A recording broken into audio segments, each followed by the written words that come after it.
Not perfection. Right here. You can adjust this thing. Okay. Okay.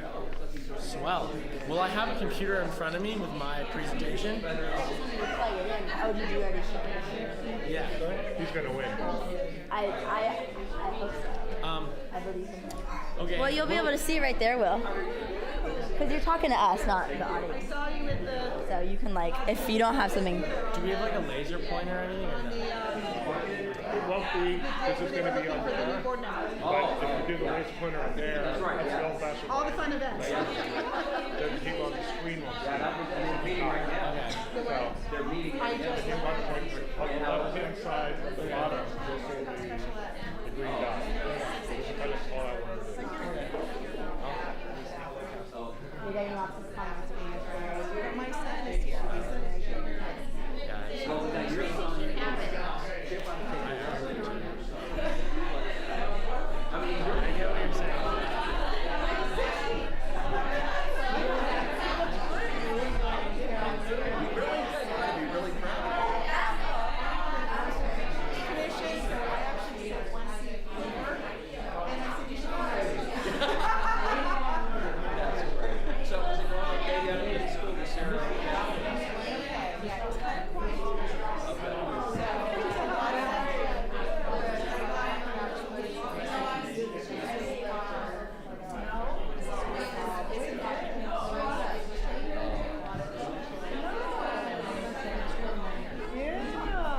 But I do know you from somewhere. Huh? No, I'm Chris. But my son swings. He's a swingsman. It's a tough deal. I love lectures. Oh, not me. Not me. But that's my daughter. But a lot of people. Well, that's good. So the news stations came and they're packing up and leaving.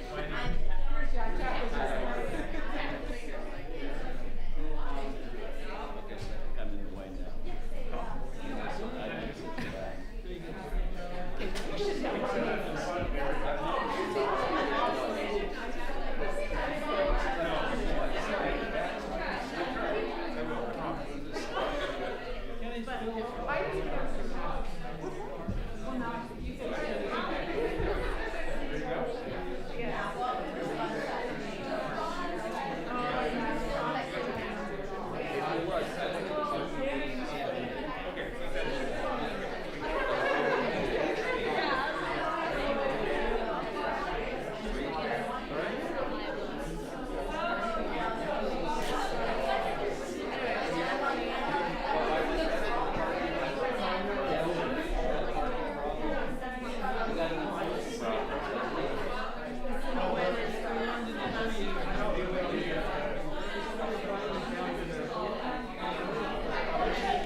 Let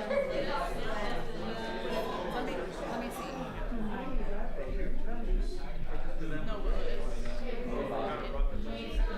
It's not like It seems intense. Is it in like Google Drive or something? it's like interpretation. Okay, let me see if they. Actually, like a stout. He like has an exact like his hair like he like gets it done. He doesn't move.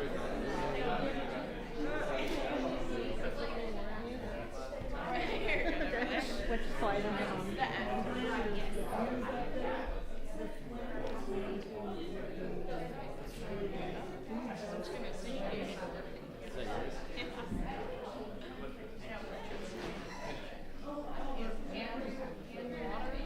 Let me send the video so I see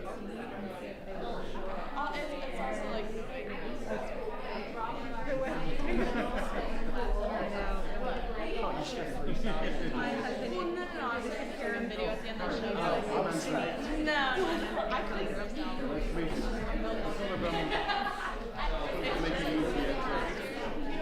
Stay still. You can move. Keep it sort of still.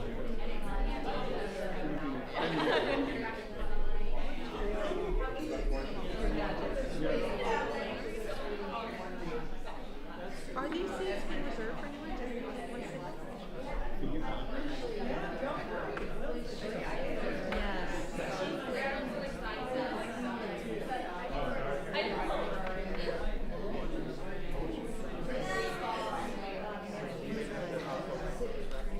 I see someone sitting next to you also.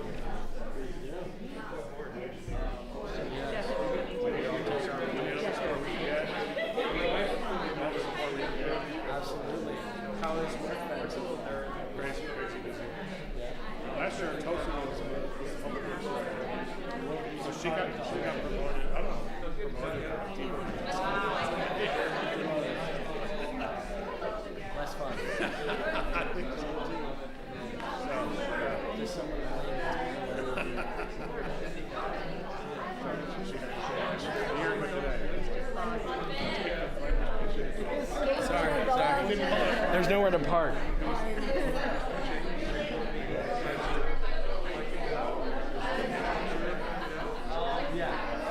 It's empty. We were all talking about it. But it's such a big attention. So I thought, give us the money. We didn't call it a party. Kind of, yeah, like we'll have some extra help class where we have music lesson.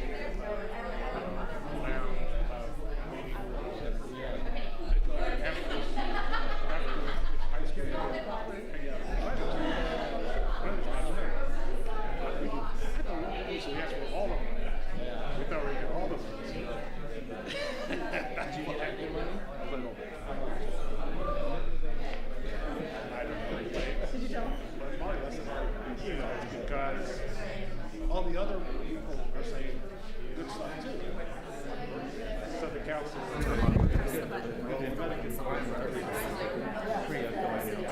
Okay. So I guess I You guys know how the mic. So I'm kind of going to risk it to reward. Yeah. Mine's a little less of a risk. Yours is more straightforward. In real life, I did propose to get money for the beach and the walls and $250,000. Well, tentatively. We introduced it to council support.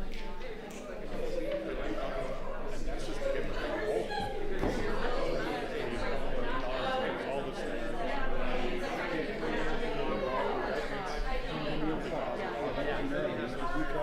stuff. There's 6 chunks of the law commitments that could cause a big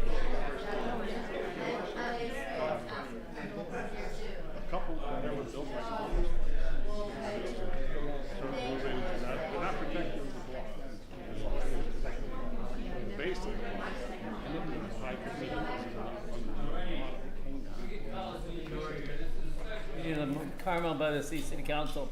Today we have the special council set up by the city group here from the Carmel High School. We're really excited to have you. I want to thank Graham Robertson, Ken White for being the leaders of this organization, bringing us together as a unit. I want to also say that this is a really special moment for us as city council members to have these guys running the meeting. Look at the mayor right here. The ball is yours.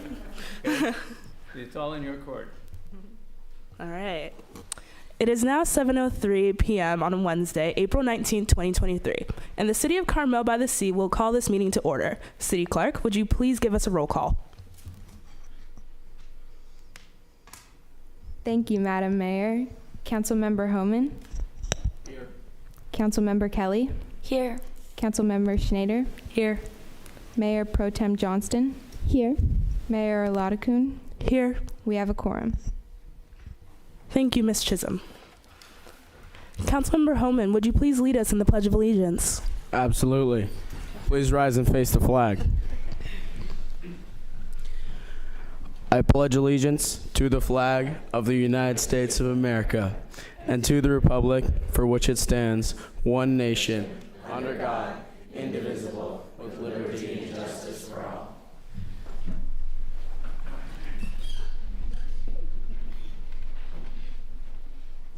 We will now go to public appearances. Members of the public are entitled to speak on matters of municipal concern, not on the agenda during public appearances. Each person's comments shall be limited to 3 minutes or as otherwise established by the chair. Matters not appearing on the agenda will not receive action at this meeting and may be referred to the staff. Persons are not required to provide their names, and it is helpful for speakers to state their names so that it may be identified in the minutes of the meeting. If you'd like to make a comment, please step forward to the podium.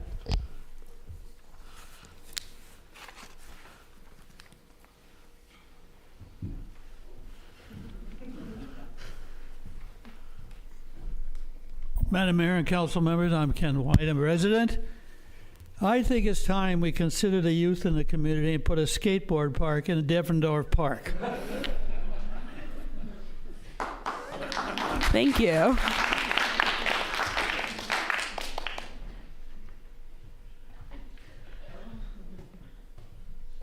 Hello, Alan Lehman. There's been a lot of rain lately, and I'm concerned if possibly the council could help us by not having it rain so much. Thank you. Thank you for your input.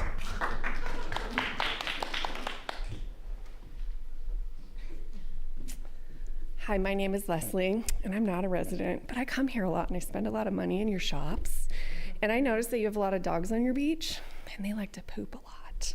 And my daughter stepped in it once. So maybe you could hire some people to clean up the poop so I don't step in it when I don't live here and I come.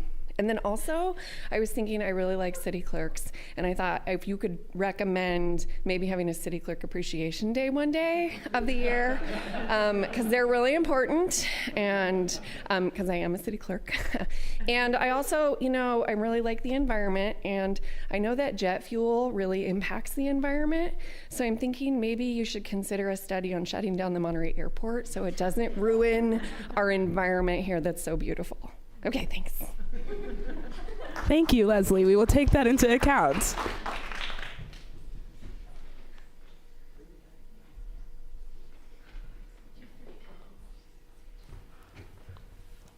All right, if no one else will come up, we will move on to orders of business. Orders of business are agenda items that require city council, board, or commission discussion, debate, direction to staff, and/or action. We will now move to item 1 on the agenda. The use of $315,000 for special projects and as presented by the various departments.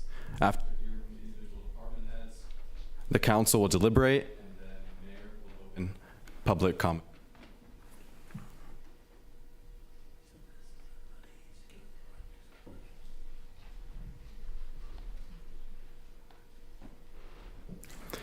Ava Valdez, Director of Library and Community Activities, please come to the microphone. Good evening, members of the council. My name is Ava Valdez, and I'm Director of Libraries and Community Activities. And I have prepared a presentation for y'all today that I found very special. Fix this. All right, so my idea is Slide the City, and this is a giant water slide running down Ocean Avenue. You might be thinking I'm crazy, but this has actually been done before in 200 cities. All right, so Slide the City is part slide, part all-day block party, and approximated 1,000 people are expected to attend, dressed in swimsuits and outfitted with inner tubes, spend the day cruising down the slide with friends, family, while experiencing live music, food, drinks, and local vendors. And this was a quote taken from the Salt Lake City, or the Lake Tahoe event. It also happened in Salt Lake City. So you might be asking yourself, what is this? And so we have a plan, and our plan is to hire a company called Slide the City, which, as I mentioned before, has worked with 200 cities in order to build a water slide in downtowns to boost community. So this would be around like 1,000-foot slide, and it would begin on Carpenter and end on Dolores. And the planned date for this would be September 3rd, and this is the day before Labor Day, so it'd kind of be like one last yay, summer hooray. And all high school students are invited because we do start school before that. And so other cities that have used Slide the City, you might be wondering, well, you keep mentioning they use 200 cities. Well, which cities? So Fort Worth, Texas, this event featured a 2,000-foot water slide, which actually broke a Guinness World Record for like the fastest someone's ever slid down a water slide before. Lake Tahoe, California even featured one. This was 1,000 feet, and it ran down Ski Run Boulevard. You might be thinking, wow, water slide down that. And Richmond, Virginia also did one, and this was sponsored by Chick-fil-A, so there was a lot of people there that day. So our plan is at the bottom of the water slide, we're gonna have a bunch of food trucks, we're gonna have vendors, we're gonna have like vouchers with restaurants so we can like promote local businesses, and we're also gonna have a mini adoption event partnered up with the SPCA with kittens and little puppies, so kids will have fun with that too. And so you might be thinking, well, what's the cost of all this? So the total water slide cost would be $50,000, and this includes inner tubes, includes the infrastructure, and then the security and protections cost. You might be wondering, like, well, this seems really unsafe, but it's actually really safe, and we would include fencing, security, an on-site medic. We would have extra personnel stationed. We would work with the on-duty police officers and make sure there are people patrolling. We would also have like wristbands and make sure that everyone who is supposed to be there is there, and kick the people who aren't out there.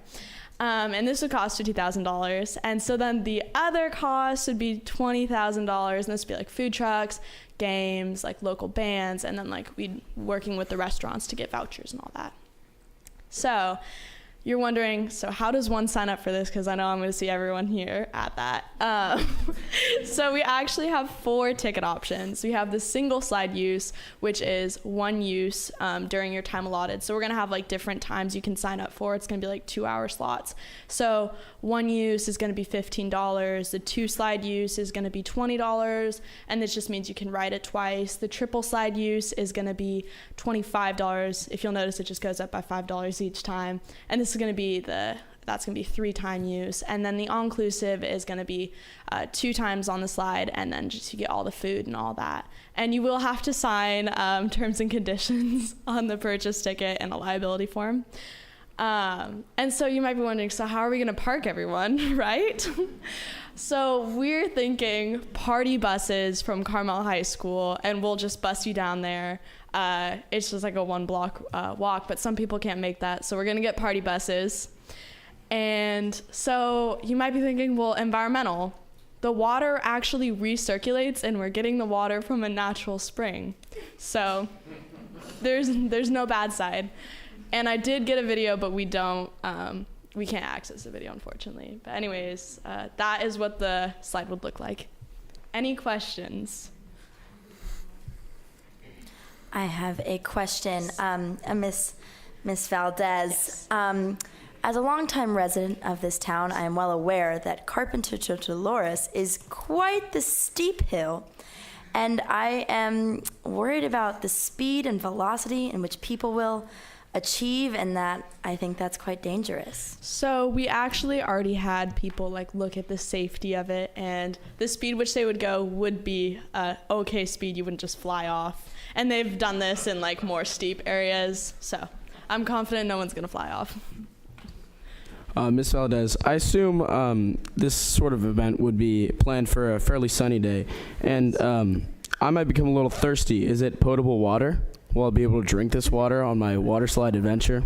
If you don't mind child pee, then yes. I have a question, Ms. Valdez. As we can see from the other city slides, Yes. there was a banana man who seemed to be the MC of the event. Are we going to have our own banana man? Are you going to volunteer to be the banana man MC? How are we going to have an MC for the event? What were your thoughts? Yes. So I was thinking we could also break the Guinness World Record. So if anyone wants to do that, I will definitely be the banana man, and I will report for that if you do give me the money to do this. Yes.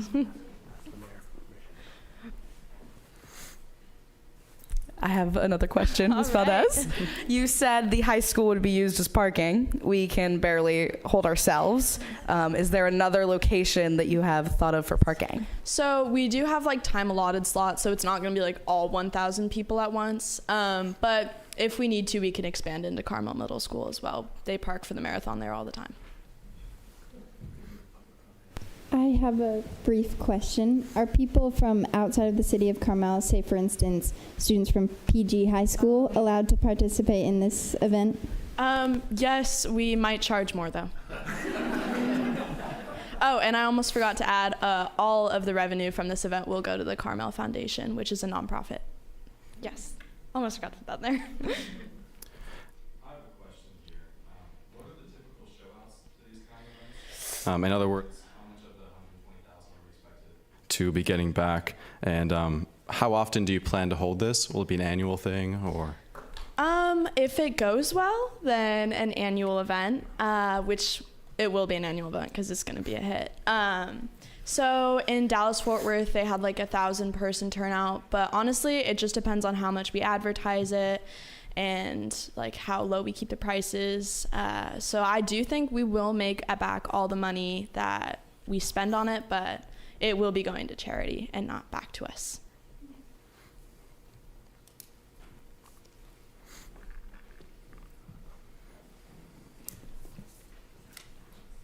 If the public has any comments, they can now step forward.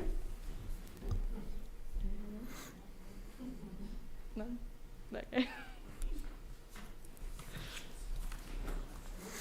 Oh.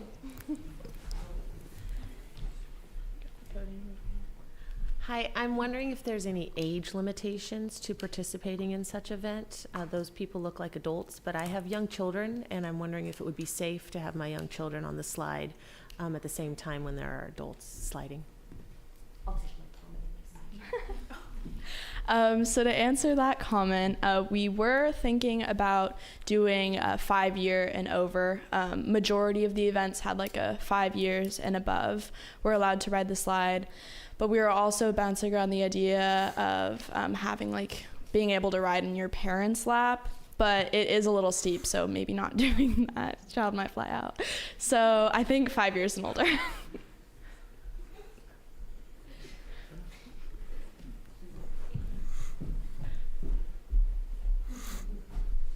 Mayor, City Council, staff, I'm speaking as a resident. I'm fully behind this. I think it would be a lot of fun for the city, and I hope you support this idea.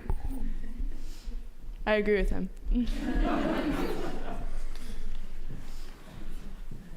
Okay. Yes, Madam Mayor, members of the City Council, I'm Bob. I'm with the Coastal Commission. Monterey Bay and the Carmel Bay are areas of special biological significance, so the water that goes out into the bay has to be very clean. Will this recycled water be filtered and cleaned before it's discharged back into the storm drain system?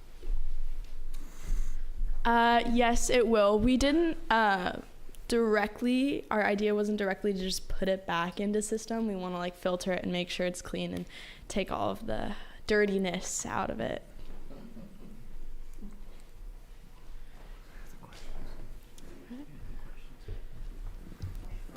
No. Have there been any calculations done on the grade of Ocean Avenue at that point? Is there potential for a world record to be broken for speed? Also, in regards to the water reclamation issue, it sounds like, based on Councilmember Holman's comments, it could be bottled and resold. So I just throwing that out there as a potential. So addressing the second comment, our plan was to filter it, bottle it, and then sell it at PG Games at a discounted price. And the first comment, there is definitely potential to break a world record, which will put us on the map even more. So I think that's a bigger reason why we should fund this. All right, thank you, Ms. Valdez. We're going to move on to the next speaker. Anya Melton.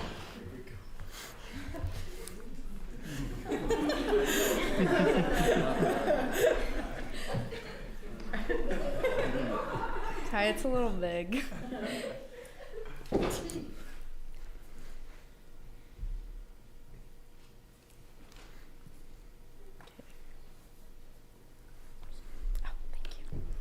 Okay.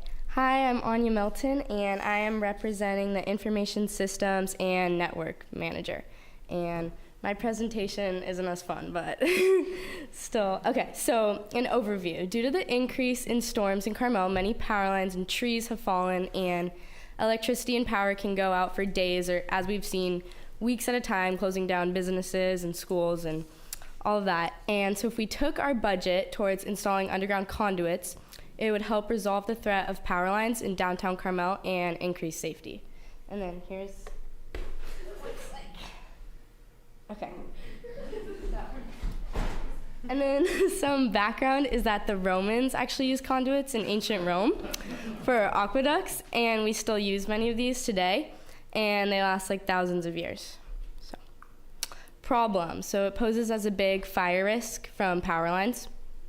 And power lines falling or trees, like we've seen trees fall on cars, we've seen power lines block people into their homes, so very dangerous. And then many residents can go without power for hours and even days, and this is especially concerning for people with health concerns because they have nowhere to plug in their medical devices or anything. And then the fourth problem is the viewshed impacts.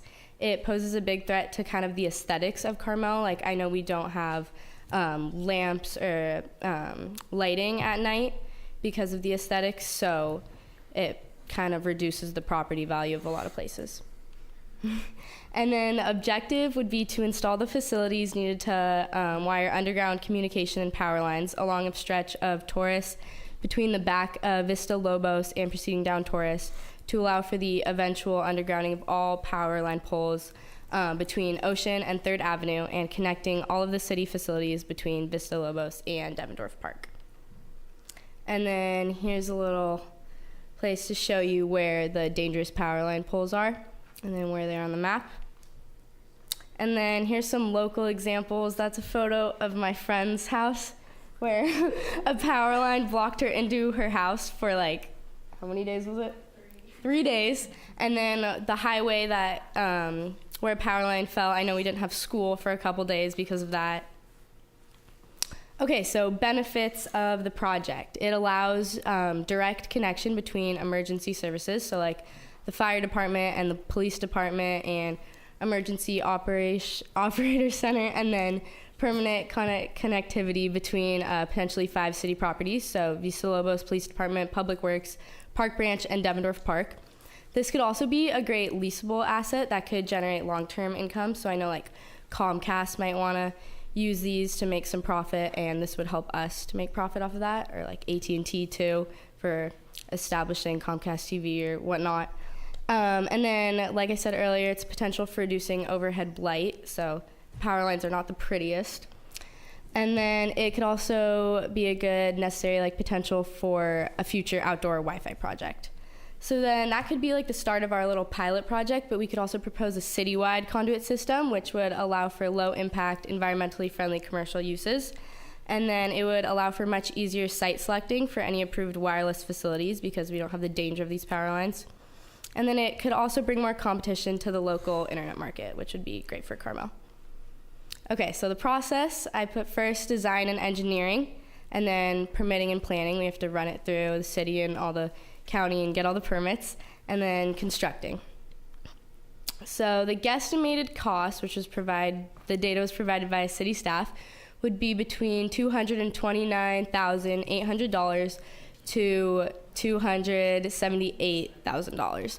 But it could possibly be offset by the leasing revenues, and then annual ongoing maintenance of $8,000. And then I included some of the little minor details over there. Thank you. Oh yeah, any questions? I have a question.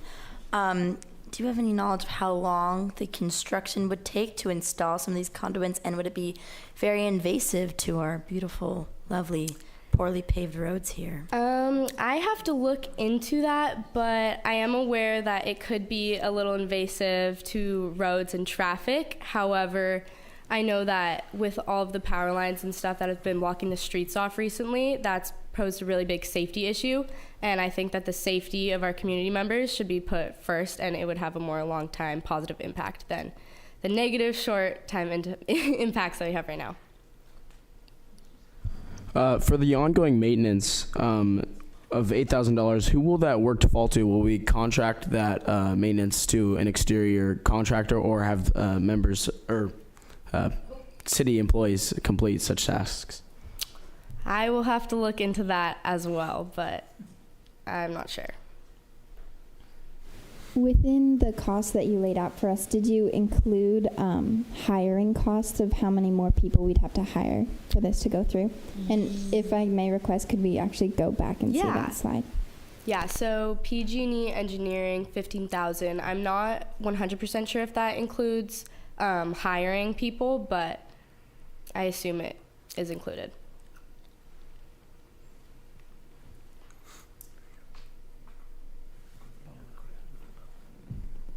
We are now opening public comment. Anyone has a comment?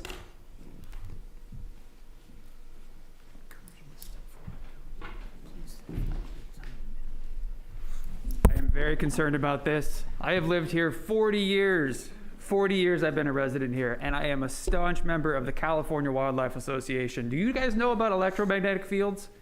EMFs? Have you guys heard about things? You scramble your brains. We put these things in the ground.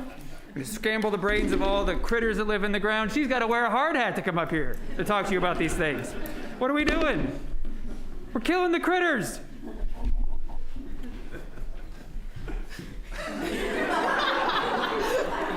I just want to say I repudiate all those previous comments of the previous speaker, and this sounds like a great idea.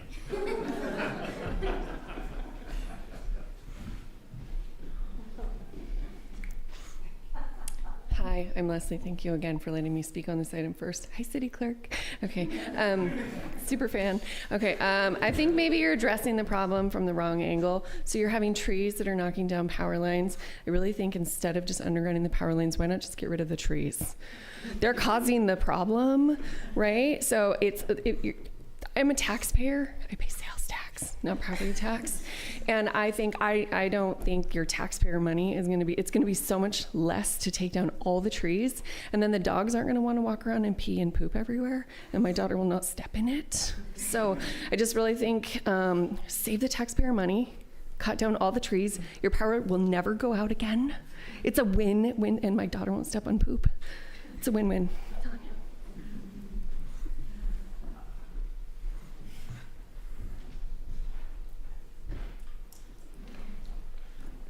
Bob Siegfried, sewer lines are designed to run about a third full, so I'm wondering if there's some cost savings to be realized by running the lines through the sewers.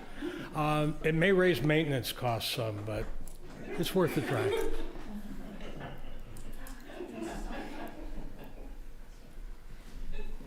Anyone else? All right, thank you, Ms. Melton. We're going to move on to the next presentation by Sophia Posadas.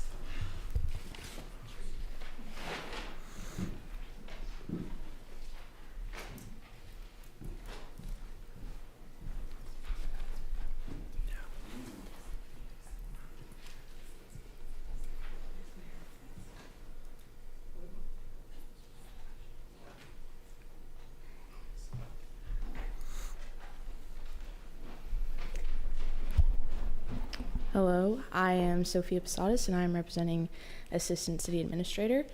And my pitch is on community engagement and how can Carmel-by-the-Sea create the most accessible, immediate, and rapid form of communication amongst residents and community members. So, to begin, the city of Carmel-by-the-Sea is just in need of an updated, more relevant form of communication to put forth upcoming information, enhancing community awareness, and engaging residents on any kind of new and upcoming updates regarding the city. So currently we have our newsletter system, which is an email sent out weekly every Friday. However, residents have expressed a lot of dissatisfaction with our current city services regarding this form of communication.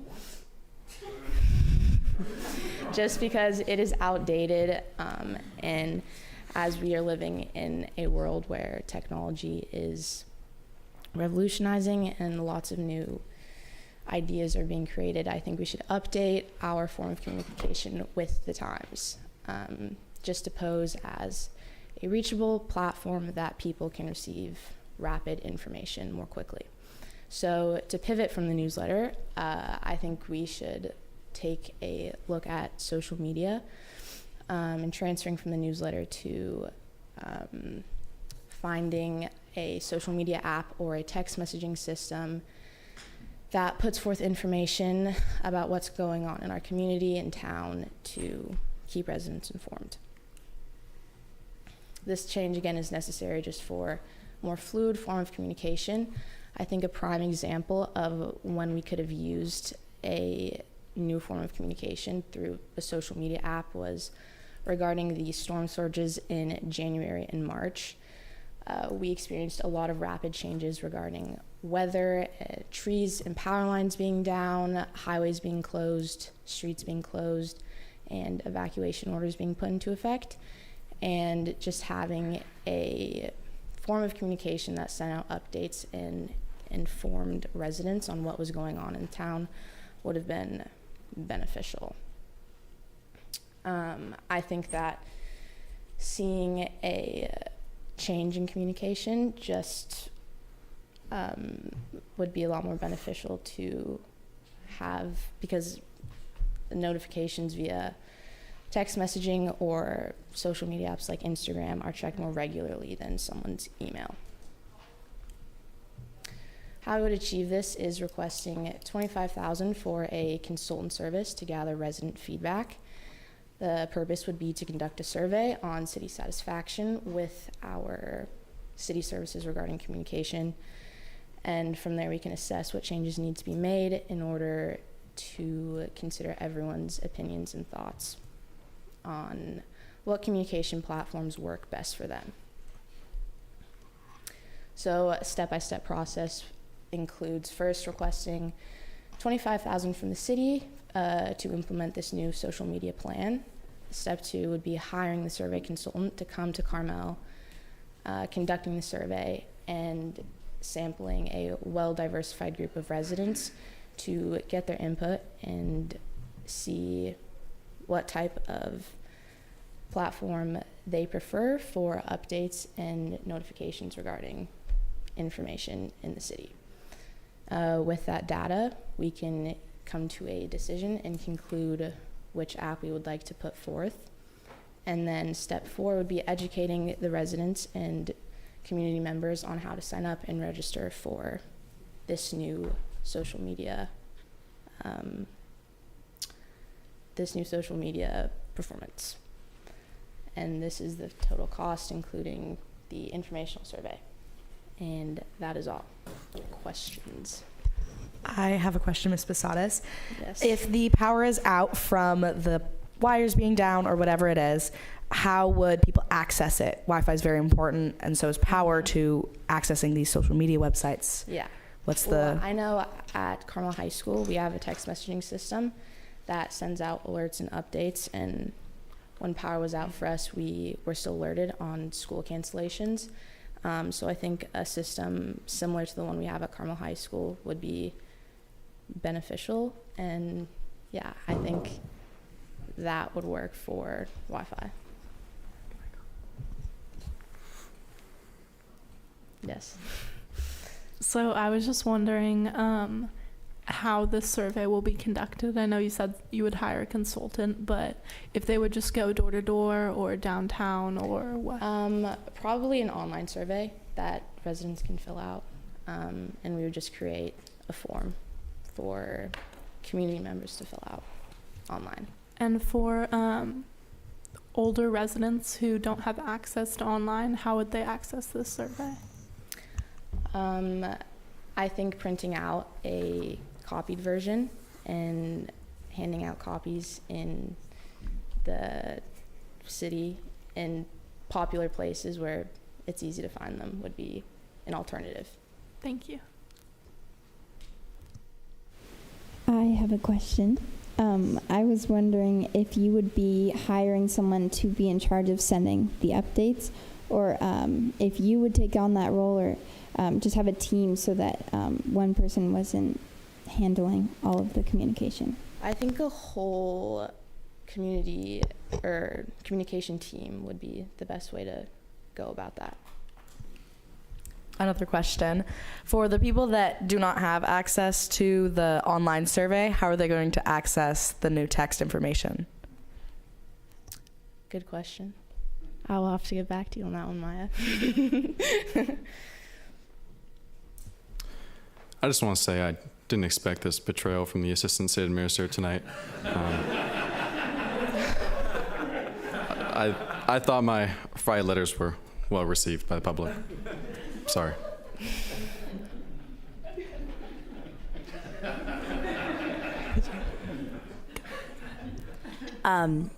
Would the newsletter be just like exterminated, or would it remain? Yes, I think the newsletter should slowly be taken out of our use. Personally. I think you owe the city administrator a slight apology for your betrayal. My apologies. Thank you. And with that being said, we are going to open it to public comment. So if anyone has a comment, please step forward.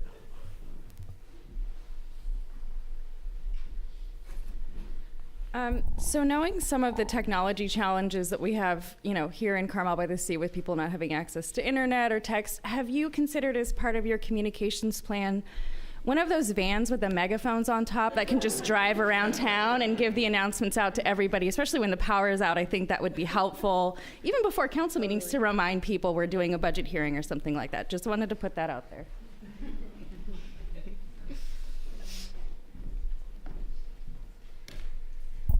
Hello again, Madam Mayor, Council, longtime resident here again. Sorry for my outburst earlier. I just really love the critters. Don't want get their brains fried. But I have to implore you, I think you'd be making a huge mistake to get rid of that Friday letter. I've been here for 40 years. It's the only place I get my news. I don't watch network news, the internet. Those two gentlemen that do it on the regular, I tell you what, they're doing a real public service. They're smart, they're articulate, they're funny. Please don't take them off the air. That's the only way I know how to get my information.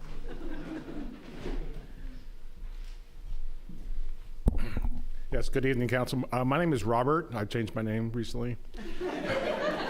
I am not a resident of Carmel, but it seems like I come here just about every day. This town has enough problems. We have dog waste everywhere.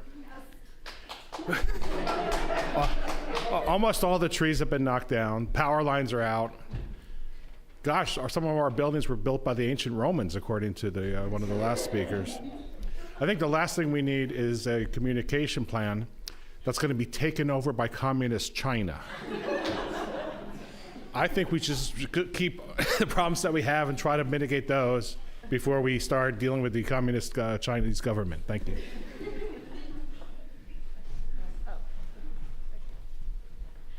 So you said that maybe elderly can access it. Have we considered carrier pigeon services?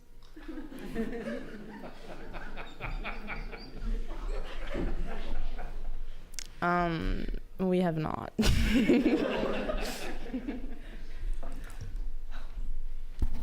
You know, with all this talk about communication, I think we should go back to Roman times and we should have a town crier stand out in the middle of Devendorf Park on Friday afternoon and shout out all the news. And on days where we need to impart emergency news, our city manager can ride up and down the street in the old police car that still works and shout out all of the instructions of where to meet and what to do. On that idea, I would like to volunteer Councilmember Holman. Thank you.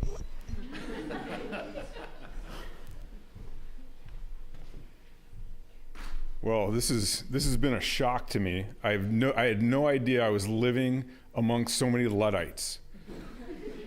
I am fully in support of your plan to bring Carmel's communications into the 21st century, and I would even suggest that Carmel launch its own array of satellites. I used to launch small rockets as a child, and I only needed about an 8.5 by 11 blast shield. I think for the rocket engine to not burn like my living room. And so I think the parking lot at Sunset Center could fully support a Falcon 9 launch. Just an idea.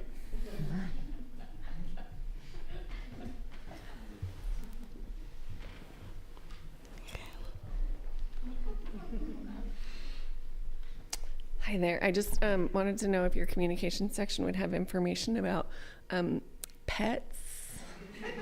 maybe like how to care for your pets, or maybe how to clean up after your pets, because there's a lot of dogs around here. And then also, I concur with some of the comments of the previous city council members, and you forgot one attribute: the city manager is a little handsome. So sorry, excuse me, sir. The elder city manager, just so you know.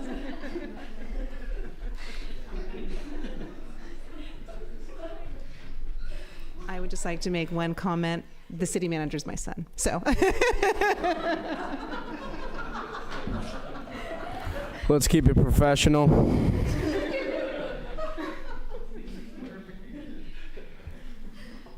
Anyone else? All right, thank you, Ms. Posada. So we're going to move on to the next presentation by Fiona Hirschfield.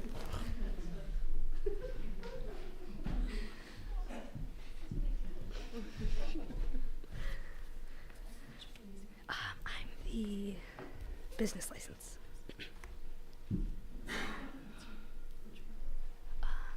Fiona, yeah. Thanks.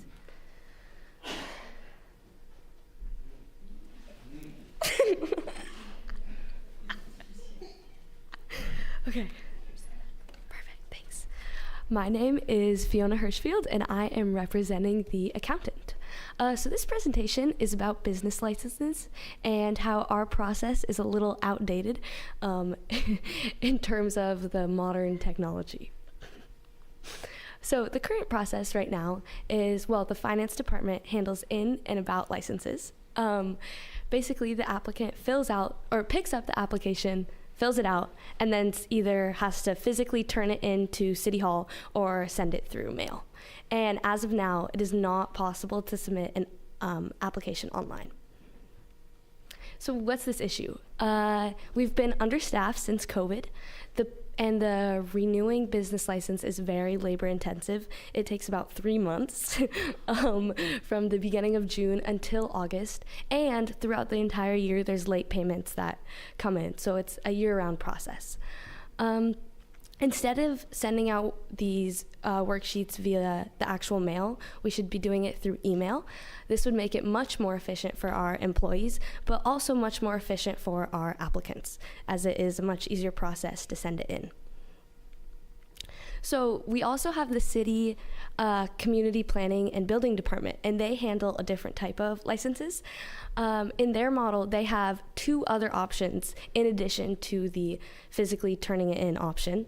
They have the online option as well as the email option. So we should too be following after their model. So in order to fix this, we currently use a software called Springbrook, and this current software actually has a module that does incorporate the online option. So we would be seeking approximately $10,000 just to add to our annual subscription of $18,000. And yeah, in order to do this, we would have to contact Springbrook. They give out demos, so you can kind of see what the customer's point of view would be, and communicate with them on how to integrate this into our own system. And that's it. And any questions? With so many proposed ideas to move much of our city council and our board here to an electronic form of everything happening, how am I supposed to keep up with all the electronic different software and things we have to deal with? Are we gonna have to open a new area within the city hall? Are we a new organization to deal with these things? Personally, I can't keep up with all the electronic. Personally, I don't believe in it, and I would just like an explanation. I was fine with paper and pencil. Mr. Holman, I think it is a lot simpler than you think. It is the same software, so it's not incorporating a whole new room devoted for technology. It's literally just you would click a button instead of having to come and mail it in. For those who don't have electronic devices and or computers, will the city open up a type of public computer lab so people can use those computers to access the online applications? Miss Kelly, I think that would be a great idea, but we also will still be incorporating the physical Turnitin, so you won't have to do online if you don't have accessibility to that.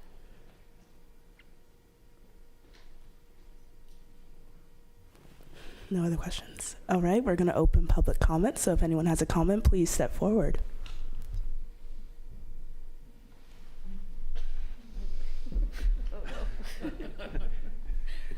Mayor, council, staff, as a resident, I agree with Councilmember Holman. I really appreciate the paper and pencil sort of thing.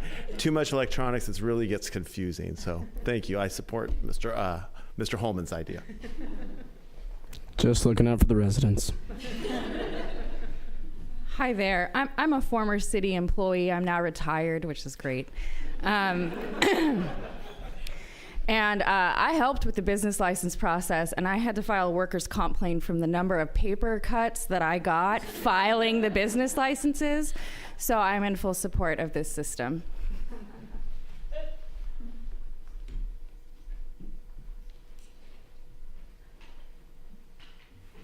Anyone else? No? All right, thank you, Ms. Hirschfield. We're going to move on to the next presentation by Will Hand.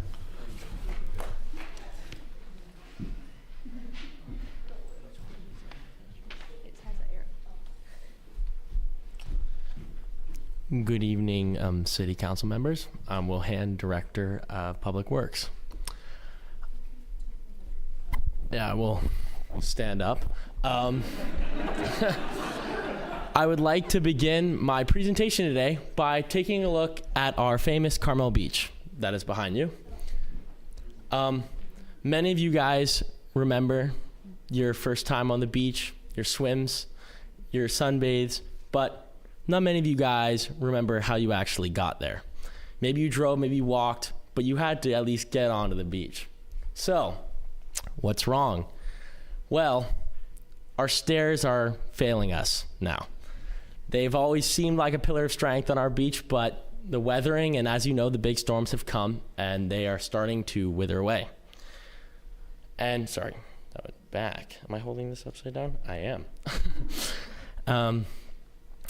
Okay. So what has already been done? So we have already hired Haro Kasanuchit and Associates to inspect our coastal protection structures along Carmel Beach, as well as our coastal access points. And they found that of the 11 stairways that were inspected, they recommended 9 be repaired and modified. So while not all of them need to be assessed and repaired at the same amount of money going to them, so they have classified them under red, high priority, orange, medium priority, and white, low priority. It was found that 3 need immediate attention, 4 needing attention soon, and 2 require fixation in the near future. And as you can see, that would be, if I had better eyes, as my glasses fail me, we street aid and such. So what's wrong with the stairs, you may say? Well, taken straight off of their document, evaluation needs to be done of the corrosion that is weakening the stair hardware is recommended. 2 stairways have had drop-offs at the lower end due to undermining from beach scour, and beach scours are having to do with water flow and how it goes underneath and can cave away the bottoms of the sand. And 1 stairway was missing a handrail guard above beach level. They recommend that these stairs will be further evaluated and repaired and modified where needed to abate hazards to beach users. Why you should care? Well, I'll start with public safety, with the fact that millions, 2.5 in 2003 to be exact, visit our beaches each year. We must take it into our priority that they remain safe while visiting our coveted beaches, not to only ensure public trust, but also keeping our treasured tourists coming, as well as protecting our elderly population against bad falls caused by our decaying staircases. Now, on top of public safety, why we should care is liability. As I've outlined these problems, a lot of them do fail to meet county codes and so make us liable. Especially, I've made that font way too small, now realizing it. However, service, all treads shall be slip resistant, stairs shall be maintained and in good repair, slightly broad, Title 24, Part 2, Section 2. However, these stairs, as explained earlier, do not have proper tread or are in good condition. Also, lack of a handrail on the bottom of the stairs is a big deal, as all stairs that are all stairs above public stairs require permits, as I found with my Eagle Scout project, and it's a big deal. So we need to figure that out. So costs. While all of the staircase repairs and C structures would cost way more than $300,000, I realize this is much too large of a portion for you guys to allocate, so I'm cutting it down to $80,000 for at least to focus on the 3 major stairs. As structural engineers can cost over $150 an hour, we hope to draw up repair plans in 15 hours and then spend the rest on transportation fees for new lumber and construction costs. Councilmember Holman, I hope that will be better for you, as no technology will be influenced in the staircases. If fees do not reach the $80,000 and we go over, then we will reassess and come back to you. However, if there's excess, we will move it on to the next staircases. As stronger storms will come, will we be prepared? I know Ms. Melton went over a lot of things with stronger storms. However, storms are going to be hitting our home more and more with climate shifts and more tropical storms flowing through our county. So we need to reassess problems in our community, especially our infrastructure. While I realize that $300K can't scratch the surface, I hope that you can all at least put the right foot forward and allocate $80,000 towards the repairs of the stairs. While $80,000 actually seems like a small number or a large number, the price of lawsuits in the near future would make it seem like minuscule. So I hope you take that in mind as well. So I'd like to end with a photo of our beach and our wonderful stairs, because without our stairs, it would be hard for us to reach our beaches. And I know on some streets like Ocean, there's a sand embankment that goes down, which all of you can go down instead of stairs. However, we do take for granted how much the stairs actually affect us and our beaches and our 2.5 million tourists that come and visit our beaches each year. Yes, Councilmember Holman. As a voice of the residents, if we were replacing these stairs, I'd recommend that they would be accessible to all. While I'm not suggesting an elevator, I am suggesting some sort of pulley system so to not rely on technology in any way. But I would like to put out there that if we're replacing these stairs, we might as well make them accessible to all, as we do have, a wide variety of people in our community that are not as, easily, the beach is not as easily accessible for all. So I would recommend that. That's a great point. I have a few questions. Yes. Should we, as you said, you're an Eagle Scout, should we refer to you as Eagle Scout Will? Absolutely not. Great. Second, to kind of piggyback off of Councilmember Holman, have you thought of a chairlift? If I have a, all-wheel drive wheelchair, how am I supposed to get down to the beach?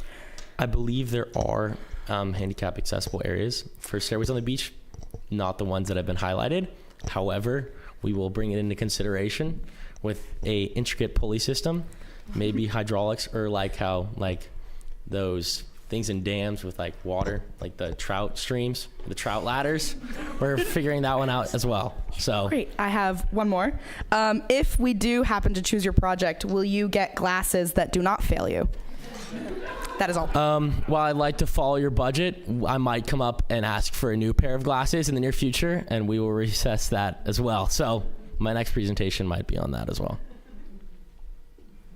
Okay, Mr. Hand, what material do you plan on rebuilding the stairs with? Because I know wood can be a little dangerous, splinters and that kind of stuff. So are you planning on, going for a safer route? No. I would like to, pressure treated lumber is pretty safe, I would say, and is very sturdy. I would say concrete might be a little excessive, especially for environmental impact. So I'm hoping to stay with the lumber, as well as it's an aesthetic thing. I would say our stairs are quite beautiful in ways. And if we do stone or metal or whatever, it'll kind of ruin the aesthetic of Carmel Beach. So I'm hoping that lumber isn't going to fluctuate price like it has been doing. However, I think it looks great, and I'm willing to stay with what is already there. But great point. May I recommend that you use driftwood from the beach to construct the stairs? We'll wait for the next big storm, and we'll bring it all in and figure that one out. I would like to comment and say I agree with not using metal, because I know for a fact all those Razor scooters I used to ride as a kid would hit my ankles, and I would not walk on the stairs that were metal. Just to say. Especially with anti-vax and tetanus shots not being implemented, I agree with that as well. Anyone else?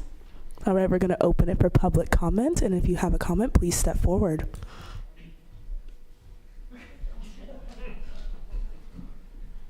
Hello, Madam Mayor, Council, once again, longtime resident, 40 years. I don't have to remind you that 40-year resident means that my opinion matters more than anyone who's lived here less than I have. Just gonna let that hang for a second. I'd like to speak to Councilmember Holman's point. I agree. I think technology is not needed here.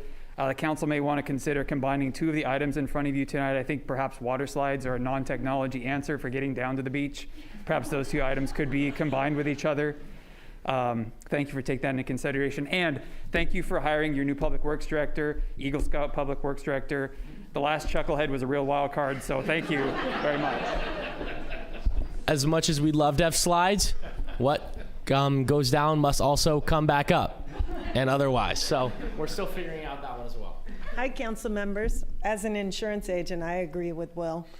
Lawsuits. But I think you can combine two things. Build ramps that the slides can go, and you can have races every year. I think we should change my project. I think that's a great point. Hello, Council. I think you guys should vote for this because I have always had a very large phobia of falling through stairs, and the stairs at Carmel Beach have made me especially scared. I have a question for the handsome Director of Public Works. Will there be much debris from the construction? Because a big part of Carmel is keeping our beach very clean. So will there be construction debris we'll be finding on the beach for years after these stairs are repaired? Don't worry, we've already found free labor with CHS Environmental Club who are doing beach cleanings. So they will be sweeping the beach for all of our debris for years to come. So I wouldn't worry about that. Good to know. Thank you.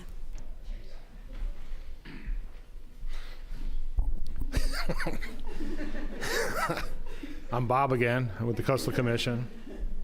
For the record, I helped this gentleman move in 41 years ago. The Coastal Commission is very concerned about access to the beach. That's our primary purpose. We totally support the project. I think this project is brilliant. I think the handsome new Public Works Director, who's way better than the prior knucklehead, is doing a fantastic job. I would give my left arm that you support the project and give it at least 80,000, if not the whole 300. Thanks. We can always change from that 80,000 if you want to give more. You absolutely can.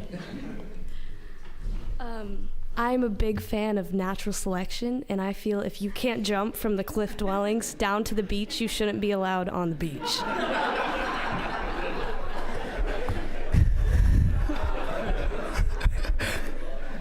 So I guess we're now limiting the beach to only the younger generation, but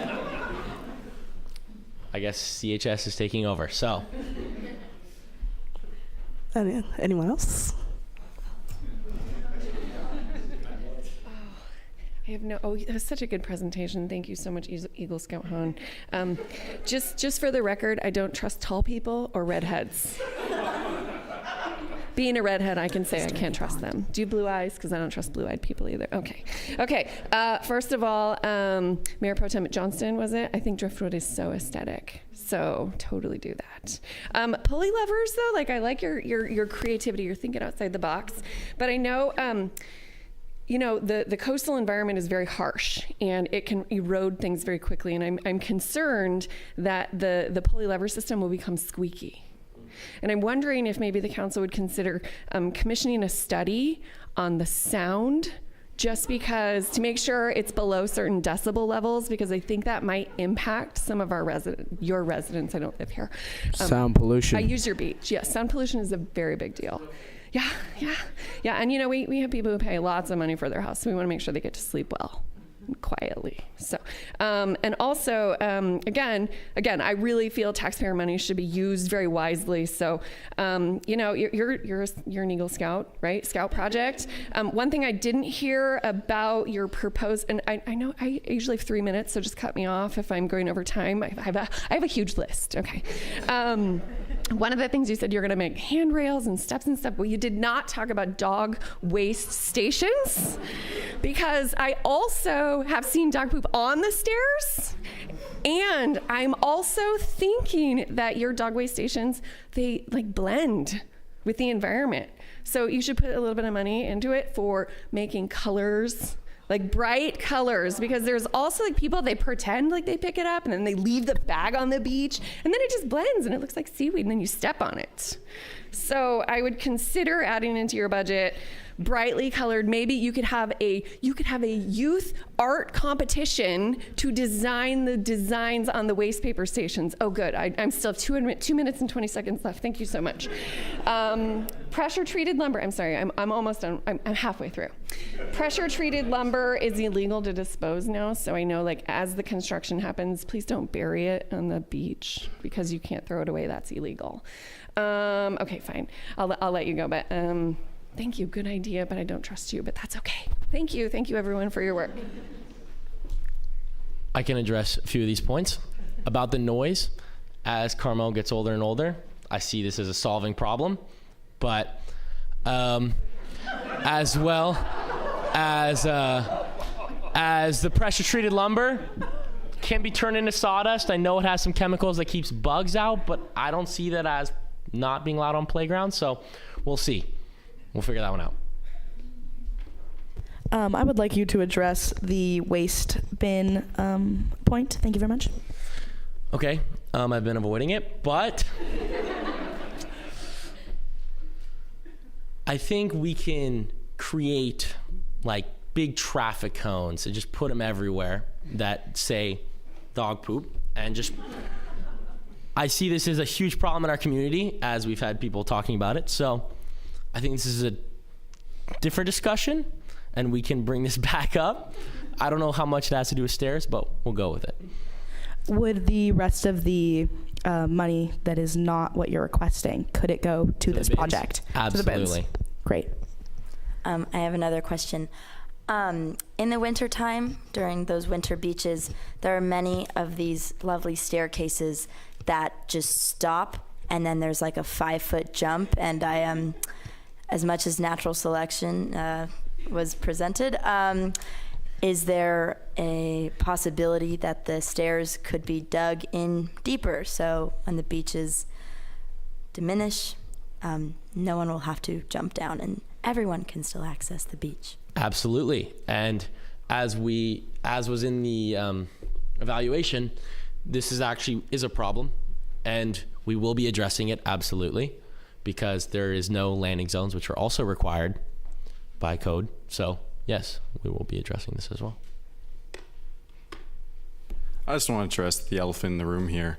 I think the fertilizer industry is quite a lucrative venture, and I think we're missing out on that if we don't at least discuss utilizing that with recent dog poop concerns. Maybe taking that, collecting it, using the environmental club, free child labor, to pick up that poop, and then we could sell that to neighboring regions who aren't smart enough to know the difference. Thank you. Brilliant. I propose we take it to PG. Public Works would love to be involved with that, so send us the poop. Anyone else? All right, I would just like to finish saying that I take serious offense to comments made about the previous Public Works director. Because little do you know, she could be a smart, beautiful, gorgeous female, but once again, this is a non-biased opinion. And possibly the best mayor we've had. Oh, thank you. I appreciate that. I would like to second this. And it's her birthday. Thank you. It is my birthday. All right, are we going to? Perfect. Thank you, Mr. Hand. We are going to move on to the next presentation by Jack Norman.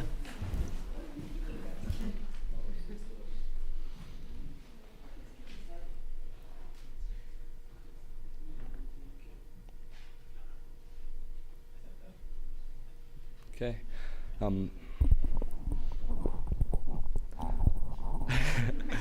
Hello, Madam Mayor and council members. I am the Director of Planning and Building, Jack Norman, and I will be talking about the historic context statement.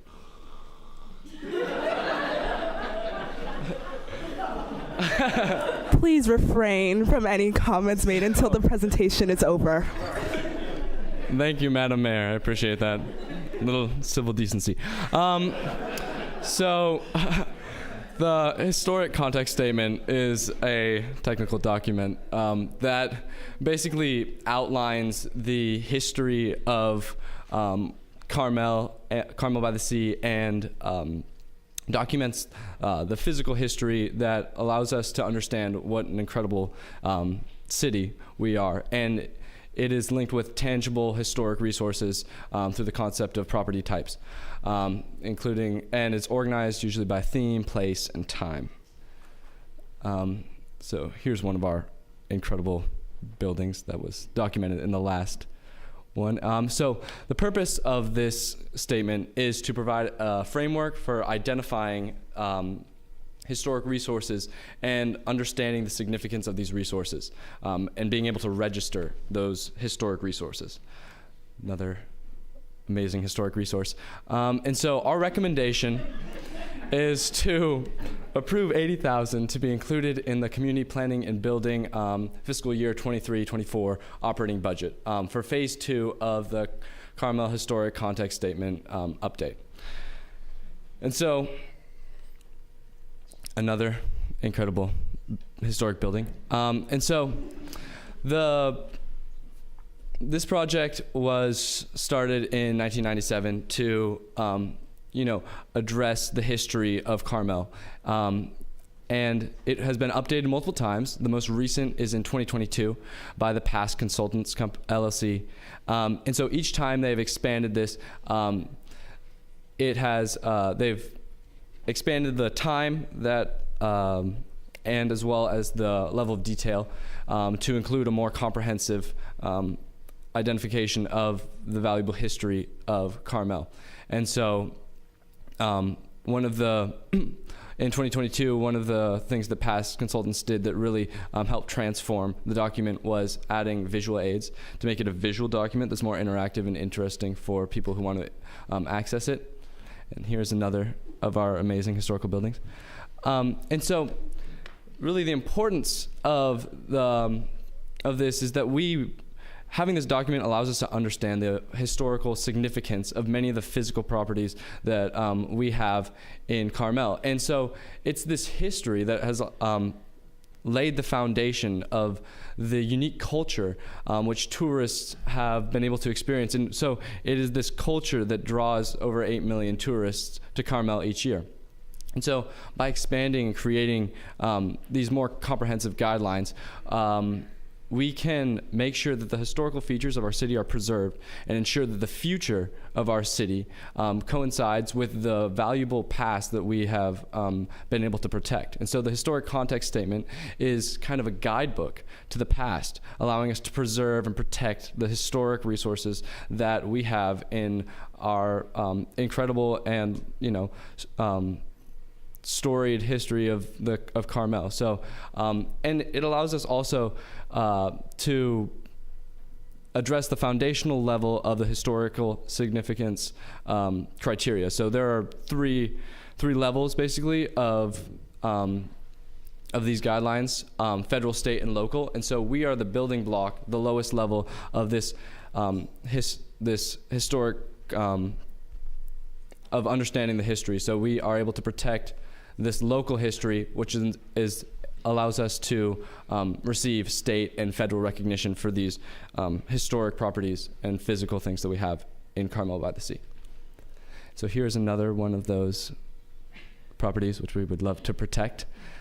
And so this is phase 2 of the improvement to this historic context statement. And so it allows us to basically, there are many reasons why we should continue this, and here are some of the added bonuses to what we have as phase 2. So we are able to create a thematic structure, which would allow us to better understand and preserve the history. We can address the multiple themes of Carmel's history, as well as ensure that we fact check and maintain a factual consistency in the current plans that we already have. We were able to create integrity threshold tables, so allowing us to establish the amount of historic significance when it comes to different properties, because different properties have different histories that are more or less significant in the public's eye to the city. And so also allowing an overview, so an introductory chapter that would also present the historic significant criteria at the federal, state, and local level, and summarize the preservation of our historic city. And building off of the 2022 update by past, we'll also have photographs of important historic properties, districts, styles, and these photographs will allow it to be a more accessible document and more easily understandable when considering the different historical styles that we've had, allowing us to determine this historic integrity. And so here is a more contemporary, but also included in the history of Carmel-by-the-Sea that we would like to continue to document and make sure that we continue to update this very important document that basically allows us to understand our past so that we can make informed decisions about our future. And so what we're asking for is this $80,000 for the services that will be provided by, and so here we have an overview of those services. We have a pretty comprehensive plan already. We know what we need, and we know what we need to do, and to ensure that this document is up to the level that is necessary. And so there's the overview and the projected cost. And so in funding this, we want to ask for $80,000 to complete this project once it is underway. And so aside from the $80,000, we also will be applying for a $30,000 grant from the California Office of Historic Preservation. Just making sure that we use our tax money as the best way we can. So we received this grant for part one of this project. And we anticipate, it's not guaranteed, but we anticipate that we will receive this grant again. So we're asking for $80,000 to start this project. And once it's underway, then we'll be able to ask for this grant. So it is important that we get this project underway now so that we'll be able to access this grant. If we do not begin this project with the $80,000, we won't be able to take advantage of this $30,000 grant. If we receive that $30,000 grant, that will go directly into the city reserves. So if we want to make sure that we take advantage of this grant, we're going to have to get the $80,000 up front, but then we'll be able to apply for that grant, and hopefully that money will go back into the city. And it's also important that we get this underway because we want to be able to work with the same consultant we worked with last time. They did a great job expanding what we already have, and we want to make sure that we continue to work with them, let them build on the progress they already made. We don't want to bring in another consultant and we want to make sure that everything's coherent. So we will be asking for the same consultant, and they will be able to allow us to finish the second phase of this very important project to preserving the culture of Carmel-by-the-Sea. And so there should be another slide, but there's not, I guess. Anyways, the final slide, I just want to point out one of the historic buildings that we have in Carmel-by-the-Sea, and that is the Sunset Center. The Sunset Center has been designated federally recognized historic building, so it achieved the local recognition as well as state and federal. So it is protected as a historical building, and what's more than just protecting the building is protecting the history of this building. There are many people of our community who used to go to the Sunset Center when it was the Sunset School. So this is a building that has been this is a property that has impacted many people's lives, not only as the world-renowned incredible performing center that it is now, but also as a school that it used to be. And now I'm also able to take advantage of the Sunset Center in my ability to perform there and perform as a school there. So we're still, it's deeply entwined in the community, whether it was as a school or as a performance center or as a place for tourists to come, bringing in more revenue, and making sure that we can update this plan to better protect these historic buildings that mean so much to our community. Thank you. Any questions? Thank you, Mr. Norman, for your very thorough presentation. Does the Historic Commission only note on the fancy houses in the building? And obviously you said the Sunset Center, but are there more significant buildings that are not just fancy, expensive houses? Yeah, the plan is very comprehensive. It's not limited to the buildings or the houses. It's not limited to residential. It's also commercial, but also includes different sites, architectural. It includes the entire. It's a comprehensive history of the entirety of Carmel-by-the-Sea. So it's not just the history of the buildings, but it's also history of the parks, the history of different sites, the history of the beaches. This is a complete history, that spans the entirety of Carmel-by-the-Sea. So rather than looking at it as, something that's like, oh, look at the pretty houses. This is something that is all the physical properties of Carmel-by-the-Sea, whether that be the mission or the houses or anything, that is recognized under this, and that history is documented through that so that we can understand the culture. Do you have another question? My question, I have a few. So this is just phase 2. When phase 3 rolls around, will that be another $80,000? And is that in the somewhat near future? Or is that many, many years down the road? That's question 1. No, this is phase 2 is the final step in this process. So this would be basically the culminating update for this document, and it would allow us basically to have a complete and comprehensive historical guide to Carmel-by-the-Sea that is easily accessible. So it is, after this, it will be ready to present until, enough time has passed that we deem this necessary to include that more recent history again. You mentioned... Go ahead. Go right ahead. You mentioned protecting historical properties. Let's just say, hypothetically, a friend of mine, he had a house that may be classified as a historical house, and he wanted to reno his kitchen. Would this inhibit his efforts to get this marble tabletop he's wanted since 2009? I recommend the council take this concern seriously. Yeah, I believe that it would matter on how the building was designated. So you'd have to, it would probably be more of a case-by-case kind of thing than just if it's included in there. This is more of a comprehensive history, not saying that each building is specifically protected, but it's more of a, it's a more comprehensive history, just laying out the structures that are deemed most important, but not specifically saying that it will be protected from any changes. Mr. Norman, I was wondering, since many of these historical locations you've shown, such as fancy houses, are left, open for many months of the year as they are vacation homes, I would recommend that we open these. We do not lock these houses. We allow for free-range tourism, and I think that'd be a much better use of the property. And I think we can find a way to make a profit off it, and maybe punish those who don't utilize their homes, their beautiful homes in Carmel, California. I would like to add to Councilmember Holman's proposal. I say we Lord of the Flies it and hope for the best.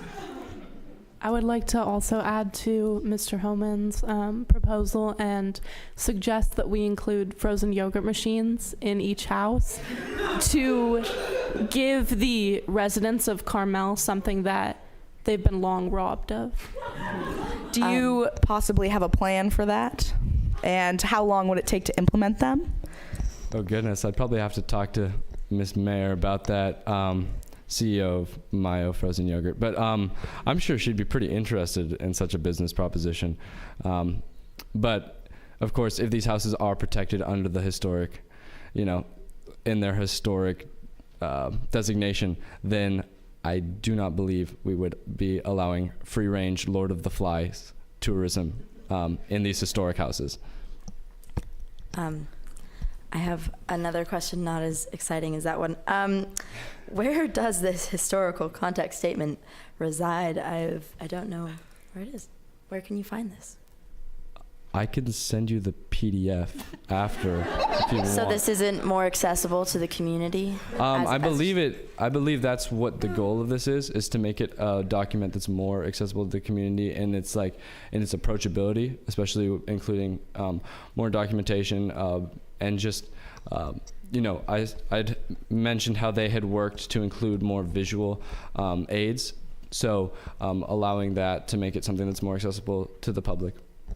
You said believe that's what the project is. Isn't your job to know that's what the project is? And other thing, have you considered more visual examples and less words in your presentations?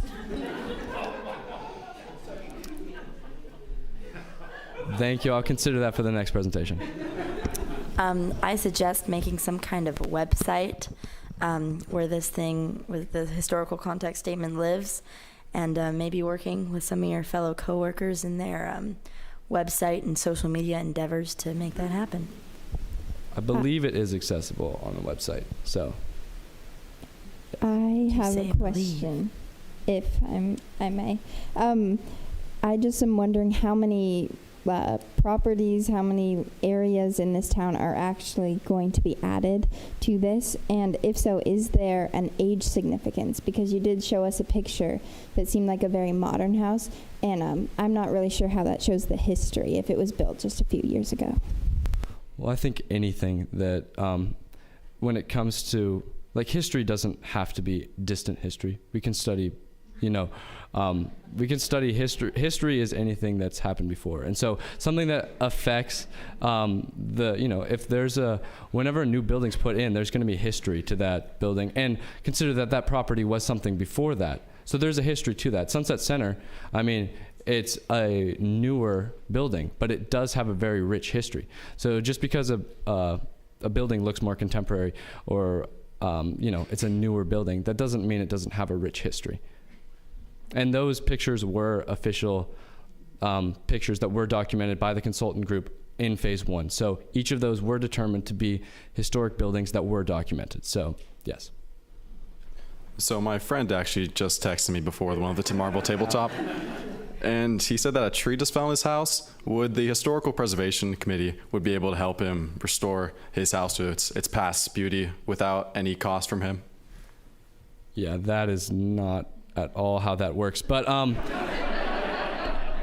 it would document that this historic house was damaged at this time and would include that in the report of the historic context statement. So you would know this house was hit by a tree on this date, and Marcus got a text about it before the city council meeting, and it was mentioned. So, it would be mentioned. It would not cover the cost or any sort of reconstruction. Hypothetically, if the house had historical significance, would it cover it? The damage, of course. That is again no. So, City Administrator, unfortunately, your friend is screwed. That is correct. And now we will open it for public comment. So if you have a comment, please step forward. Does the $80,000 include Red Bull and energy drinks to get through the first few words of the document?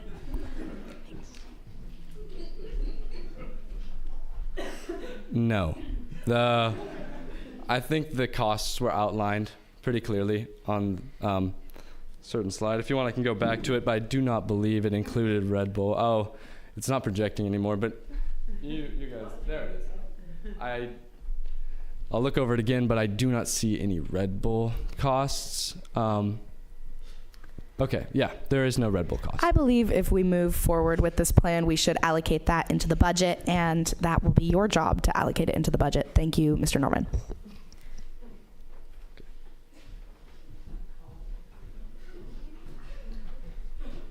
Thank you for that riveting presentation, Mr. Norman.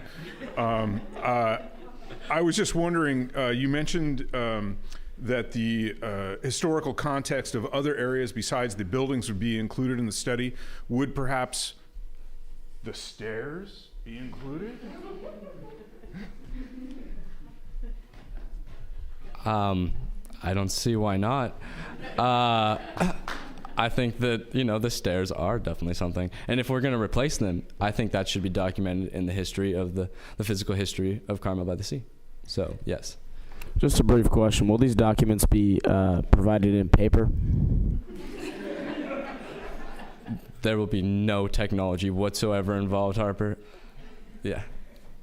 As an avid supporter of technology, you just said there's no source of technology at all. How am I supposed to access this if I am not a paper reader like Councilmember Holman? Oh, I meant his copy won't include any technology. We'd be printing it out. Thank you. Thank you for the clarification.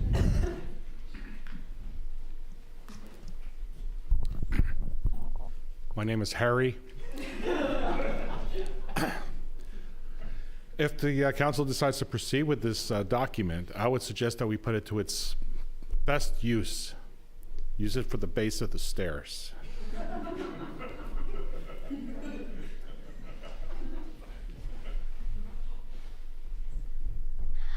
You said history can be recent history, so by saying that, can we add a Starbucks to the village? If a Starbucks was added to the village, I believe it would be included in the statement. So the statement doesn't add anything or pay for anything, or if somebody's house gets hit by a tree, it will not cover it. It's in no means an insurance policy or anything of the sort, but it will document new things such as a new Starbucks. So if you get a new Starbucks, it will be included in the report. One more question for you, Mr. Norman. You said there's no time limit on what is considered historic, correct? If someone were to leave a bag of dog poop or something of that matter, would it be considered historic, and would you have to document it if it was left for a hot minute? I believe in here I talked about there's a grading of the significance of the physical history of different things, and because that would probably not meet the grading criteria of it being included in the report, I would have to say that it would not be significant enough to be included, unless there was some sort of catastrophic event that came from that. Is a citizen of Carmel-by-the-Sea tripping or falling or sliding down the steps, if it is left there, not catastrophic enough for you? Well, maybe if they're sliding down like the steps into the water slide that Ava's putting in, and then I would definitely document the whole water slide thing. But yeah, no. All right, with that being said, I think we're going to move it along. Thank you, Mr. Norman. Thank you.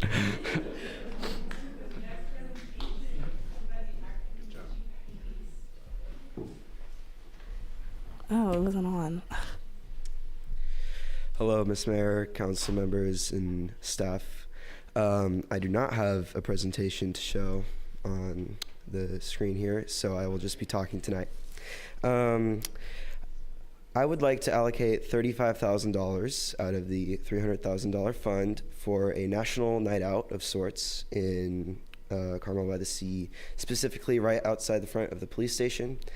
National night outs are held annually during the year and are often times of when police officers and their equipment are shown off to the public in order to raise rapport and trust with members of the community who often come into Carmel either to work and are greeted by safety issues on the daily.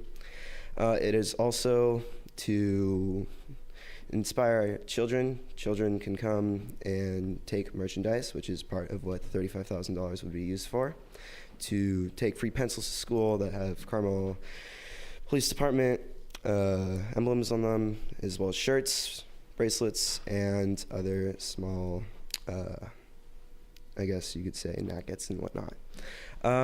In total, $10,000 would be allocated to the payment of police officers working overtime at this 4-hour event held on a certain afternoon selected by the council. A additional $5,000 would be allocated to, more specifically, the entertainment aspect of such event, such as a local band coming and playing and providing music. Another $10,000 would be allocated for food and drink to, I guess, quench the thirst of those who come directly from after work with their children. And the other $10,000 would be allocated towards potential damages caused by those who come and visit to police equipment that are touched or messed around with by children. With such a small budget allocated to this event, I think it would be great to spend the rest of the $300,000 on other points brought up previously, such as fixing the stairs and the historical statement. That is all. I have a question. Does this event require a cost of attendance? Do you have to pay to buy a ticket in order to attend? No, it is simply to raise trust and rapport with the community, as the police, unfortunately, as of recently in the United States, have not been put under the best light. I think it would be very beneficial for us to have this event in order to raise rapport and trust with the community and show how we keep the community safe.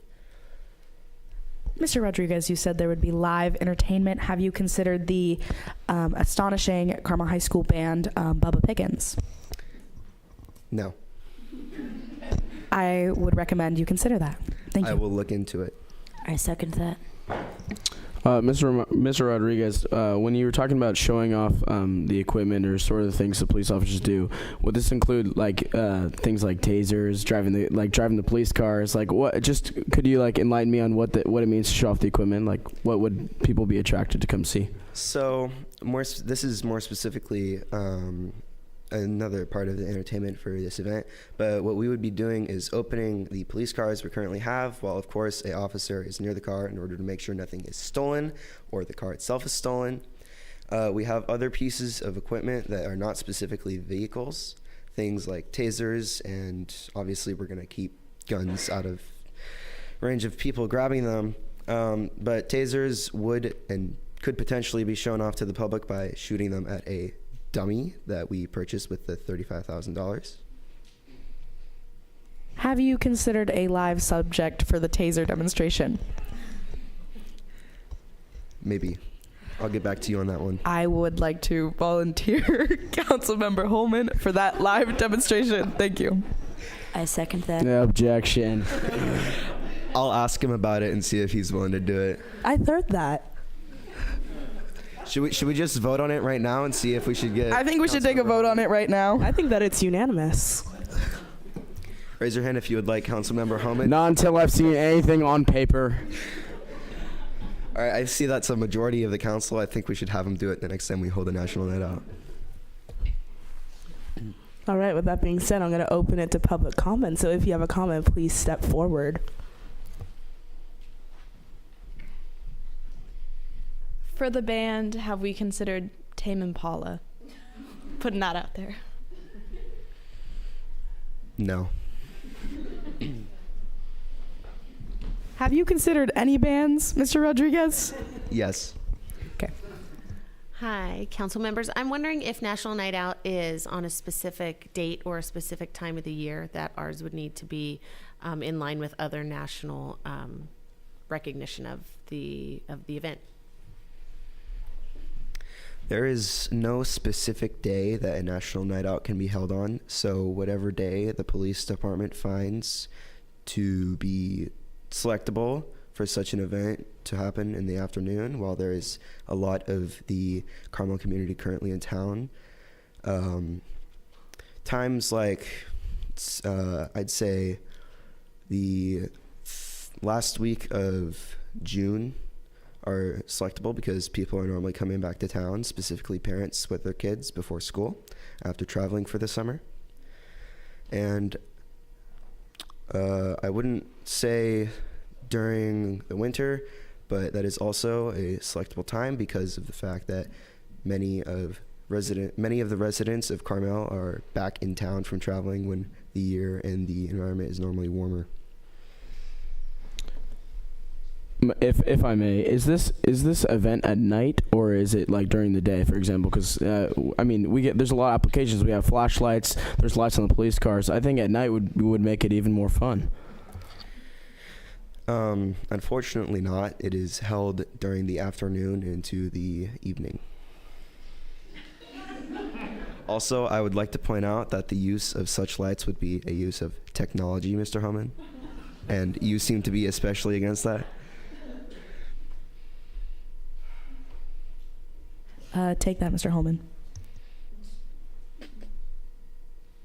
He has no comment. No one else? All right, thank you, Mr. Rodriguez.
just discussing maybe combining a couple of the plans and, finding the best cost to benefit ratio. We are considering maybe some of the, less costly opportunities. Other members of the council may now speak on that.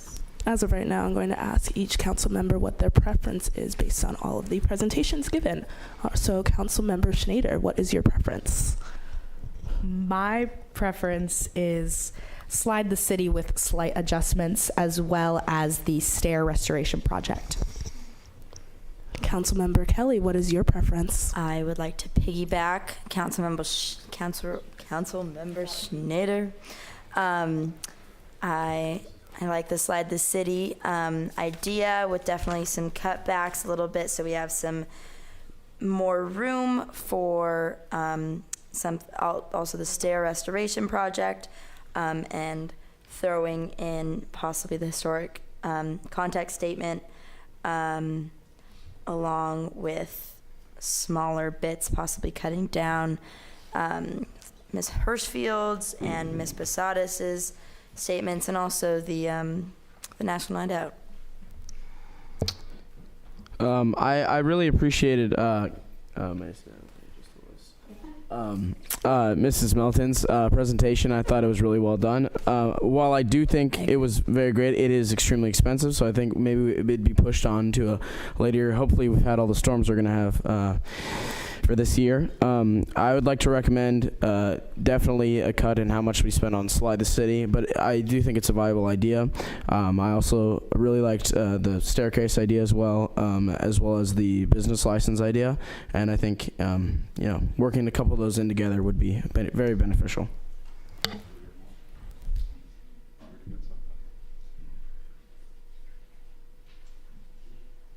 Councilmember Lehman, what is your preference? I would have to disagree with Councilmember Homan and say that I think Ms. Melton's idea contained the most safety to our community, while the other ideas were very good. I think that Ms. Melton's idea contained the most, what we need the most in our community right now.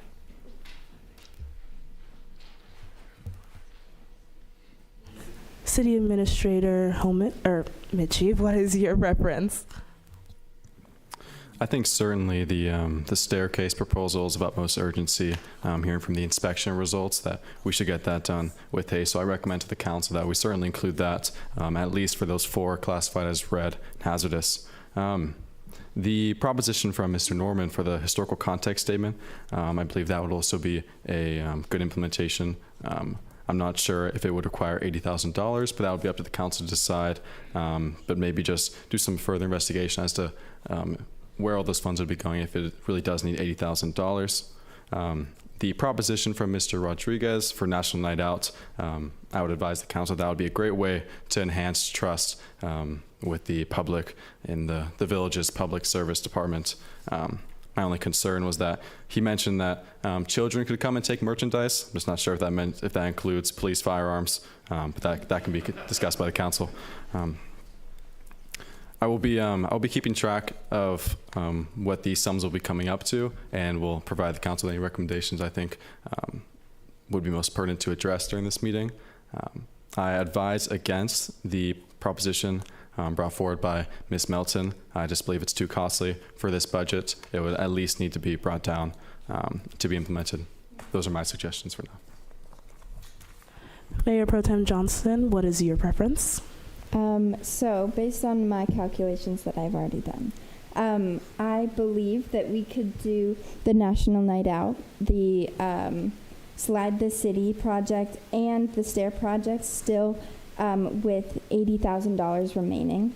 I would also recommend that maybe we consider saving part of our money just in case another storm comes up and we need to devote some of those funds to something else that maybe we don't know about for right now. And on the point that City Administrator made, I think that because Mr. Norman's project could already get money from a state organization, maybe we hold off on giving money until we know whether or not you have received that grant. I see. This is the deliberation of the council members. Sorry, Mr. Norman, you do not have the floor.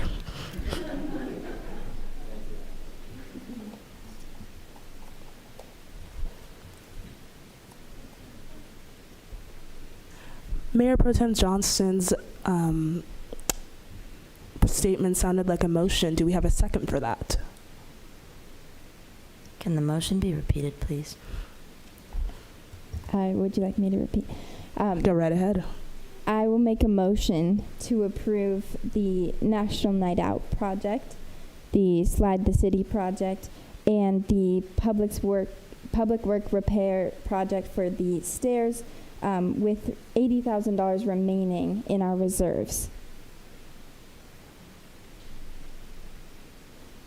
Do we have a second for that? I second. Any other discussion? Can I object-ish? Did you say object-ish? Yeah, I don't know if that's the proper term. What is your ish? I think with the leftover 80,000, we should throw in some other opportunities, such as the community engagement, which costs 25,000, and also the online business licenses, which is 10,000. So that's just an extra 35,000, giving us another 45,000 still left over to keep in the reserves, so we can try to get more of these projects done with the money we have now. So I guess my motion would be to approve Mayor Pro Tem Johnston's motion, but also add on the community engagement project and the online business license application project as well. So you were asking to amend the motion, and Mayor Pro Tem Johnston, do you accept the amendment? So long as there is still some money in our reserves, I think that should be okay. $45,000 does seem like a decent amount to save for any unforeseen circumstances. Then the motion has been amended. Do we have a second for the amended motion? I second the new amended motion.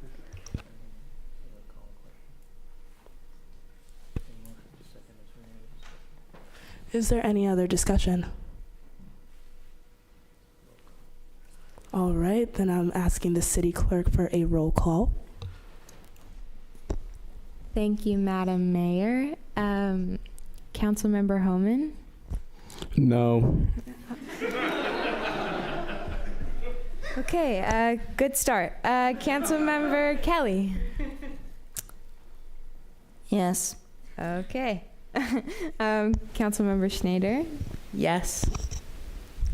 Mayor Pro Tem Johnston? That's a big yes for me. And lastly, Mayor Lautecoon. Yes.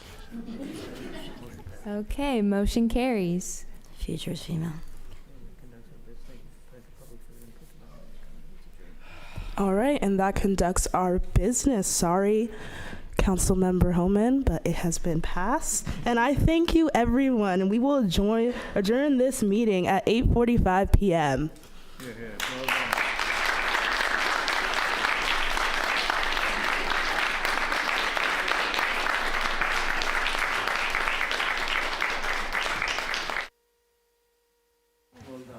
One final note before we leave, I would like to motion for everyone in the assembly to sing happy birthday to Mayor Tosin. I second this motion. Happy birthday to you. Happy birthday. Her first name is Tosin. Her first name is Tosin. Tosin. Happy birthday, dear Tosin. Happy birthday to you. And many more. Happy 18. Happy 18. Hashtag legal adult.